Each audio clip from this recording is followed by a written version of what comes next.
The Erie people were a Native American people historically living on the south shore of Lake Erie. An Iroquoian group, they lived in what is now western New York, northwestern Pennsylvania, and northern Ohio before 1658. They were destroyed in the mid-17th century by 5 years of prolonged warfare with the powerful neighboring Iroquois for helping the Huron in the Beaver Wars for control of the fur trade. Their villages were burned as a lesson to those who dared oppose the Iroquois. This destroyed their stored maize and other foods, added to their loss of life, and threatened their future, as they had no way to survive the winter. The attacks likely forced their emigration. The Iroquois League was known for adopting captives and refugees into their tribes. The surviving Erie are believed to have been largely absorbed by other Iroquoian tribes, particularly families of the Seneca, the westernmost of the Five Nations.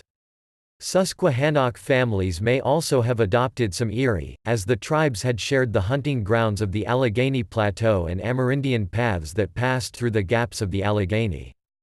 The members of remnant tribes living among the Iroquois gradually assimilated to the majority cultures, losing their independent tribal identities. The names Erie and Eriez are shortened forms of Erielhonan, meaning long tail. The Erielhonan were also called the Chat or Raccoon people, referring to that characteristic.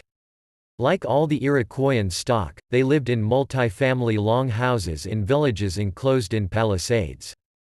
These defensive works often encompassed their fields for crops.